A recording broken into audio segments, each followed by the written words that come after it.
Good afternoon, everyone, and welcome to this lunch hour session. My name is Jaco Verscheer, and sorry for that typing error on my first slide, the blueprint. Um, it's my privilege this afternoon to talk to you about retirement planning, but from more than a financial perspective, because although we also do not attend or address our financial aspects, we have found in research that the other aspects are less entertained even. So I'm not going to uh, waste your time. Let's get started. I want to invite you to stay until the end because there's going to be two links, an option for you to participate in some retirement research and also to obtain a free coupon for my retirement coaching session that's on Udemy. So when I started, I talked about 6 steps, and this is the 6 steps that I will address in my presentation this afternoon.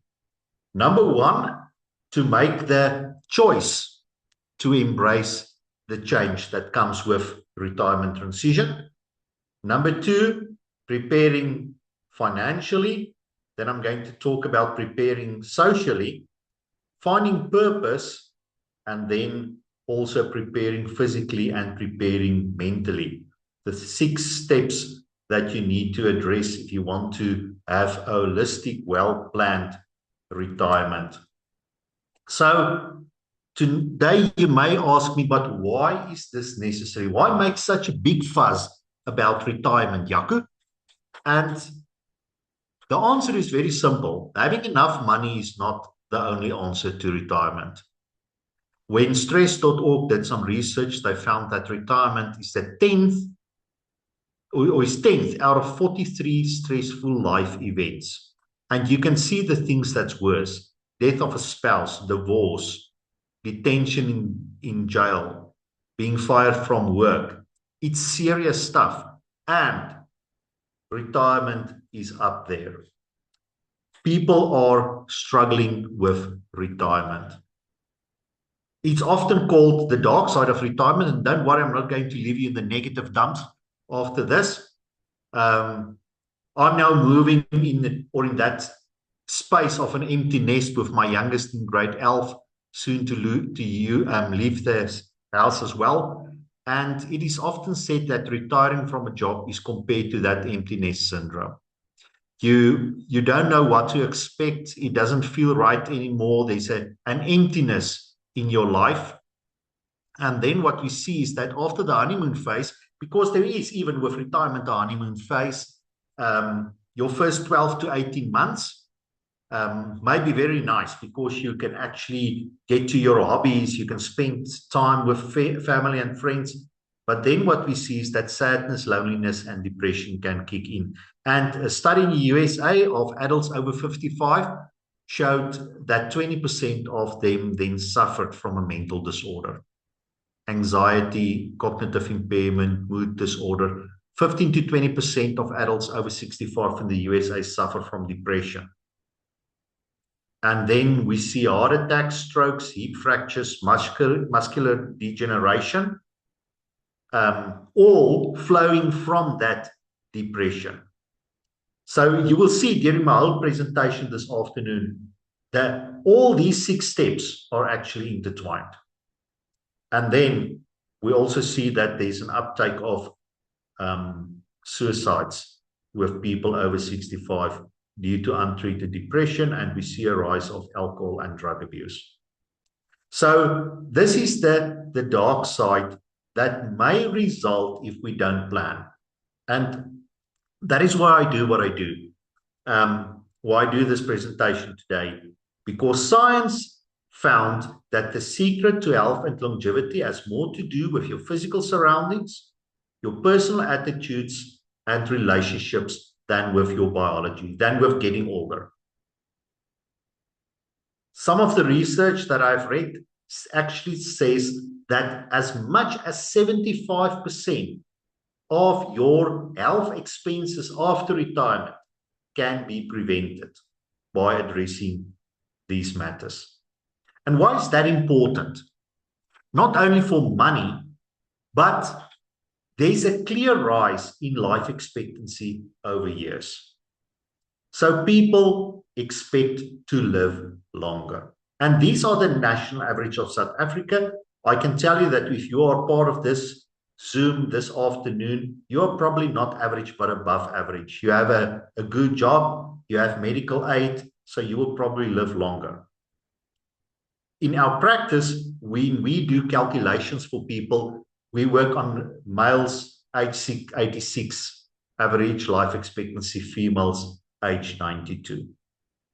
Life expectancy increased. There's a long period that we need to provide for financially, but there's also a longer period that we stay alive and don't want to suffer, let's call it physically or mentally.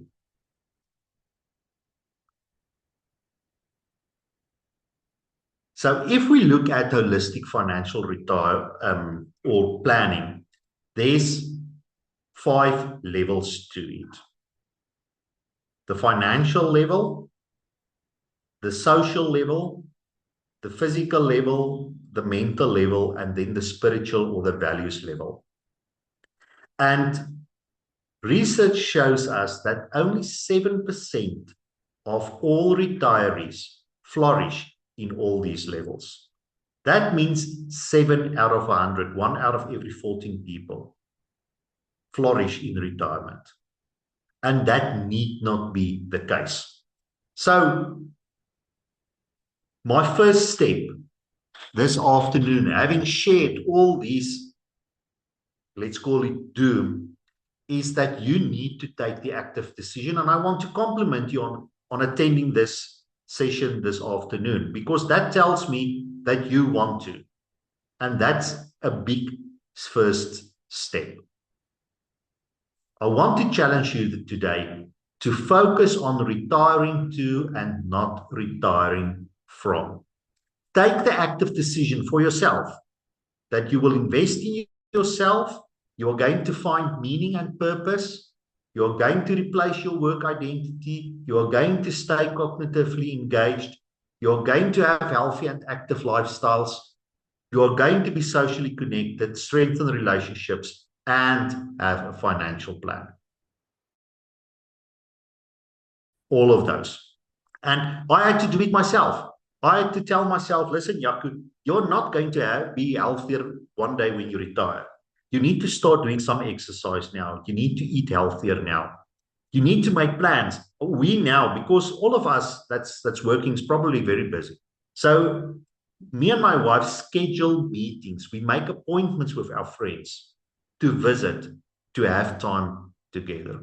We schedule it in our diaries because it's not going to automatically happen after retirement. The easier or the sooner you start to practice these things, the better it's going to be.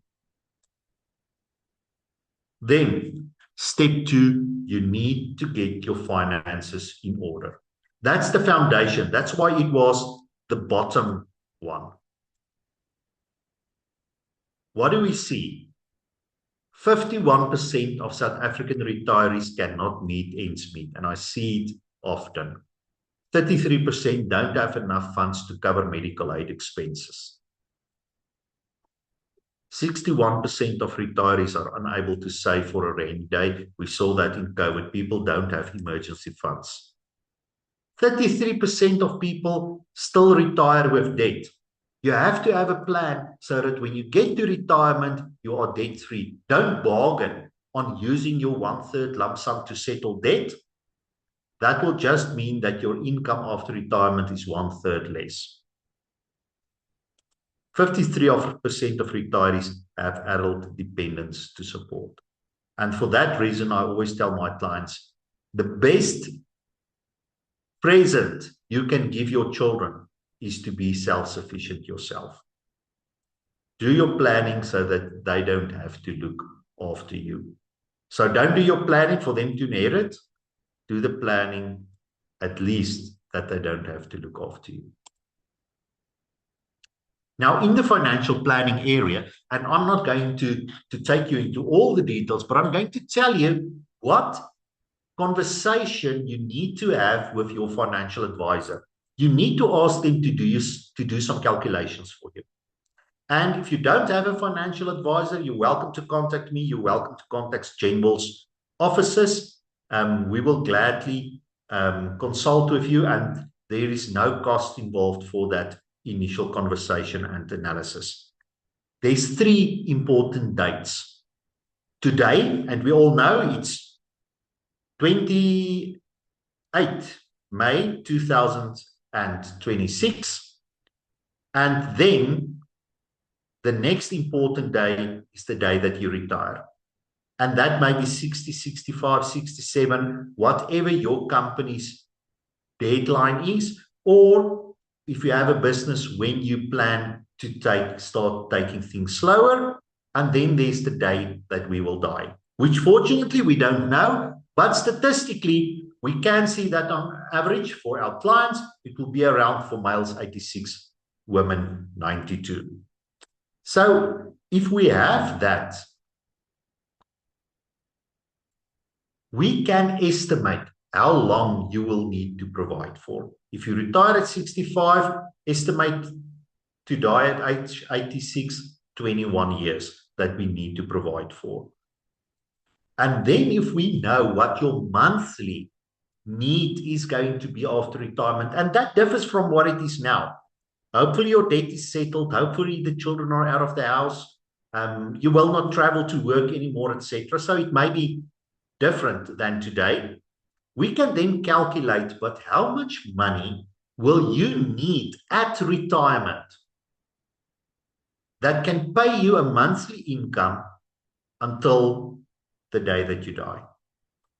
And if you have a spouse that needs to be considered, we can take that into account as well. The next important step is we know then, if we know when you are planned to retire, what today's date is, we can estimate how long you have to save. And then using the amount that we have calculated that you need at retirement, the capital amount, we can then calculate, but how much do you need to save from now on? Taking into account your retirement savings you already have, maybe other investments, properties, and how much you contribute every year. And then we can do the calculations for you so that you can know to what extent will you be able to accommodate your current living standard, your needs after retirement, so that your savings can grow from now. Often it still grows for the few years after retirement, and then you start to consume it. But these calculations can be done. You can actually be sure. And step 2 is get to somebody that can do these calculations for you so that you know. I have seen how knowing these numbers have changed people's futures, because the moment you can know, should I adapt what I'm doing now? Should I perhaps save a little bit more? Or should I decide that I'm going to scale down on my living standard after retirement? But you can only do that when you know. So then our foundation is laid with the financial aspects. Step 2 is get your social life in order. Why? Because while we are working, we have on average 22 high-quality face-to-face interactions every day. And that half to 11 or less, and it's mostly via email or phone. If you do not plan to stay connected, you can quickly lose touch. And that will have a detrimental effect or impact on how you perceive or respond to retirement. So I'm having a little agenda here. If you are married or in a serious relationship, one of the things that you need to retire to first address the social aspects, because what we do see is that divorce increase after retirement, because the children are not in our house anymore, so we don't have that thing that binds us together, and this can be prevented. Talk about the timing of retirement. When do you plan to retire? What is your finances looking at? How will it look at retirement? How are your roles going to change? Am I going to go more fishing? Am I going to volunteer somewhere? Are we going to spend time together and apart? Because that's also good. What's going to be our obligations with the family? Perhaps I think I'm going to drive around the grandkids, but my wife wants to travel the country. Where are we going to live? I have once met with clients, and then the husband says, no, he's planning to buy a house at the sea. And then his wife looked shocked at him and said, but you have never mentioned that to me. So where are you going to live? Are you going to live closer to the parents? What's going to be your legacy plans? What's that legacy that you want to leave your children?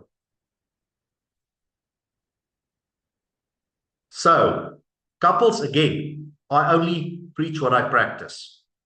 Make time for quality conversations, shared interests, and separate activities. For the last few years, again, me and my wife are meeting once a week in our diaries for a breakfast, so that we can have quality time for ourselves. And there's things that we enjoy doing together, but me and her also have our separate activities. So make sure that you connect with people.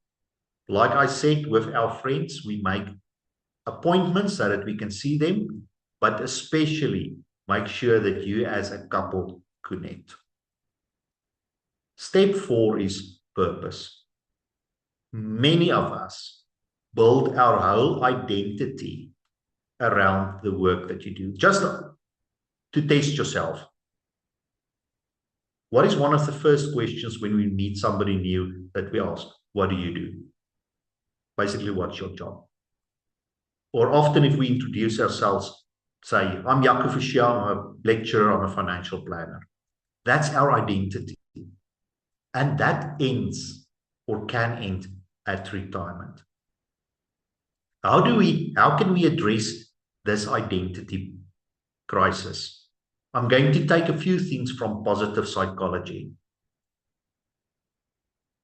Positive psychology is about having positive emotions, engagement, relationships, meaning, and accomplishment.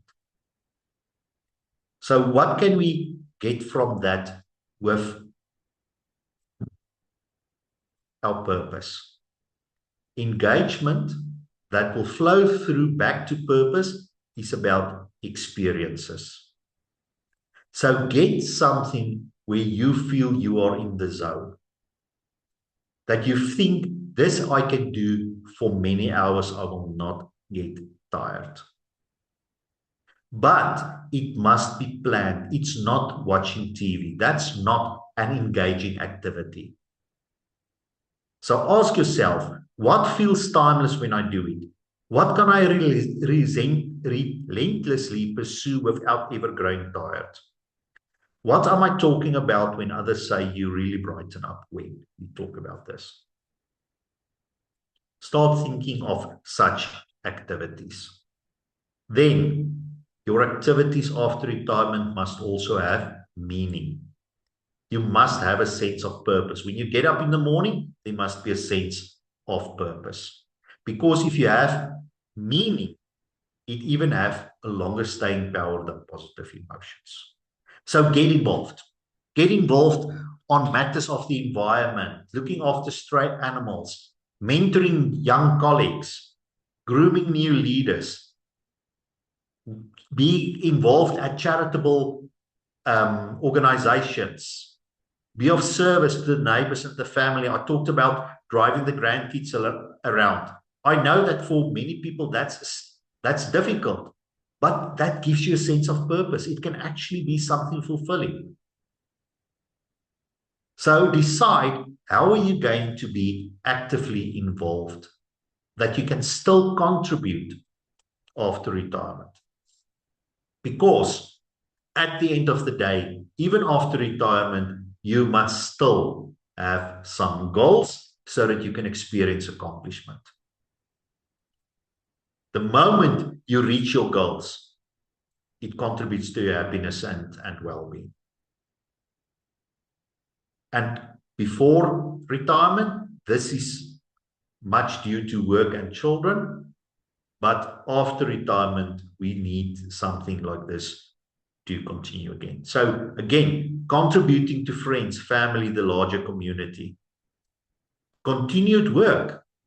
That was part of the reasons I said earlier, I'm actually an academic. But why I started to get involved with Genwell, because this is going to be my second career. This is what I'm going to continue with when I retire at the university.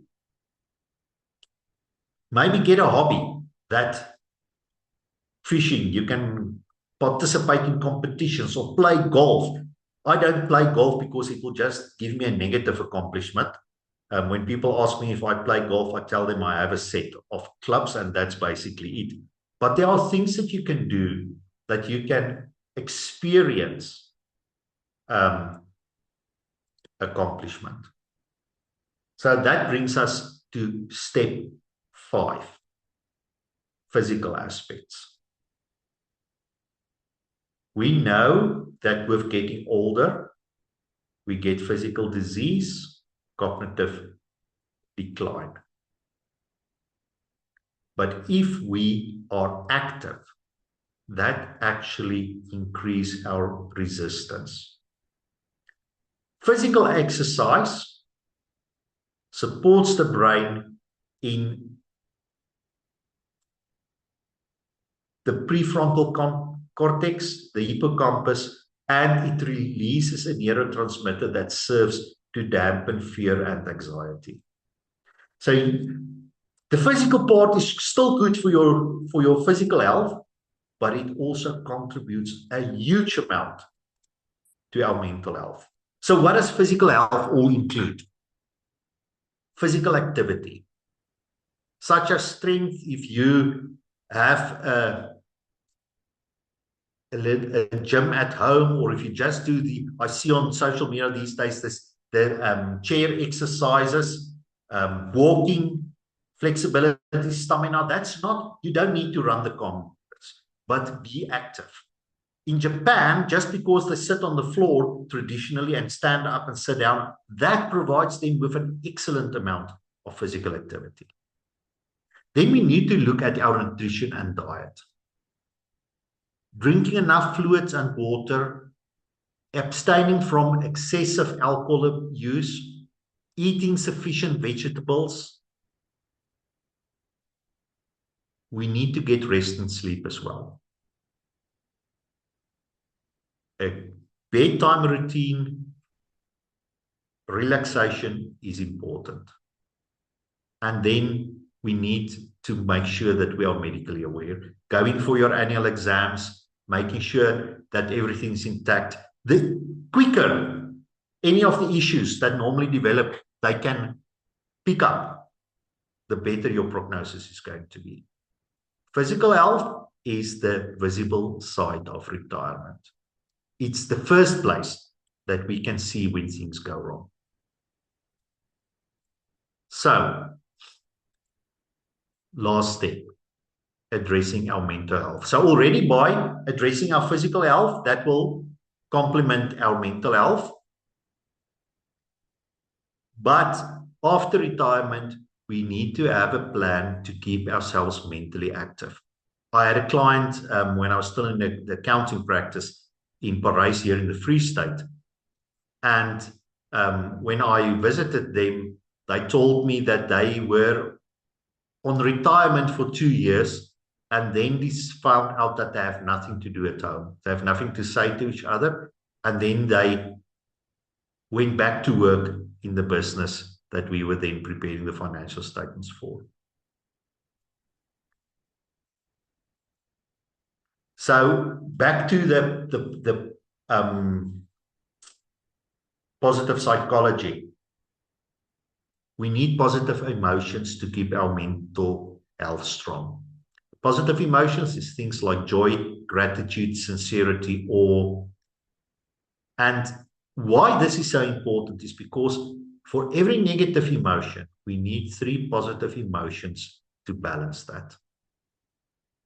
And if you don't have strategies to get positive emotions, you will not just stumble along them. So ask yourself, what makes me feel inspired on top of the world? What activities makes me feel alive? When am I best in the zone? Where is my happy place? Which family members, friends, or colleagues energize me? Again, if I can just give you an example from my own life. That's why I do these presentations. That's why I'm doing training. I just love it. I can continue for hours without getting tired. My family is so important to me. I love going for meals with them so that we can spend time together, taking road trips. And then I have this colleague, Jaco Barnard, who we do a lot of community engagement stuff, a radio talk, etc. Not generating money from that, but just because we enjoy doing it together. There must be things in your life today that you can think, but this is energizing me. The problem is that mental decline can be due to decreased blood flow in the brain, slower production of hormones, and just our brain deteriorating with age. I've already said that that we need physical exercise, but our brain also needs exercise.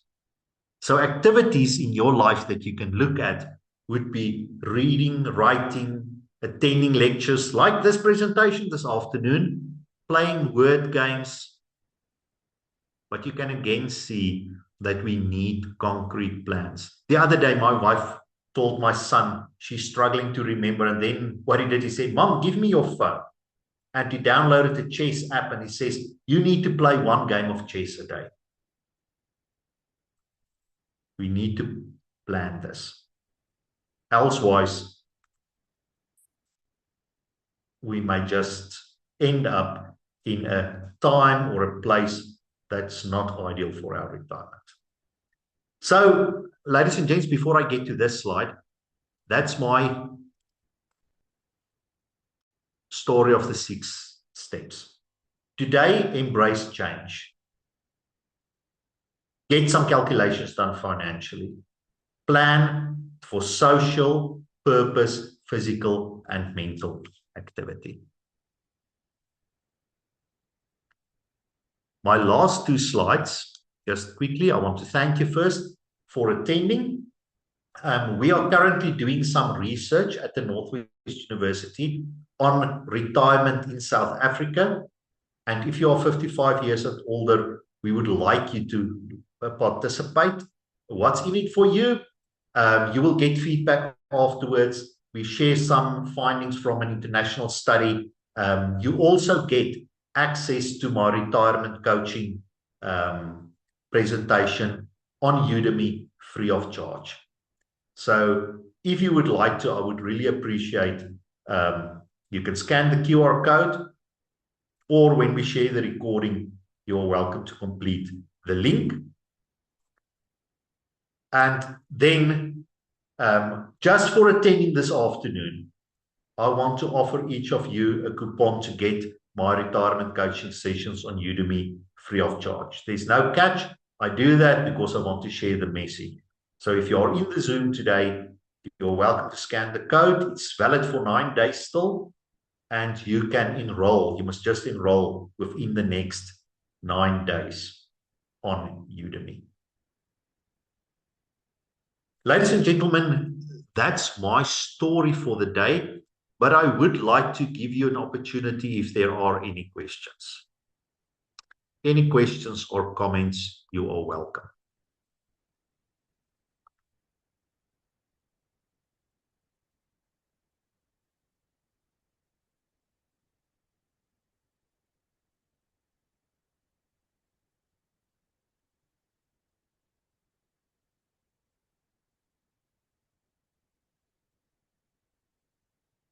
Okay, it doesn't seem like there are any questions. There are no John questions. did share our website. Yes. There are other Yes. questions about thank you very much for the presentation. It makes a lot of sense to us. It's preparing us for tomorrow. So that now, when we move from here, we are not taken by surprise. Although in some of us it's coming a little bit late, but at least you still have 2 years to go. Just to say There's a now, lot how that do you we can do in 2 organize? years. Yes. But thank you very much, especially the relationships. You are working, you're full time, you're focusing on your computer for 40 hours. But after retirement, now the computer will be left at work, won't have anything to press at home. Now the bottom starts. But thank you very much. Wonderful. And also, the financial part is very important to say if you are going to stay and you die up at 83, how much will be earning by then? But thank you very much. No, it's my pleasure. Thank you for the feedback. Any other comments or questions?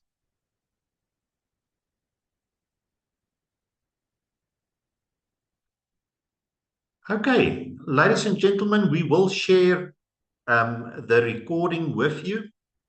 Thank you for attending this afternoon. I hope that you have something to think about that you can take with you. Have a blessed Thursday afternoon. Bye-bye. Thank you. Bye.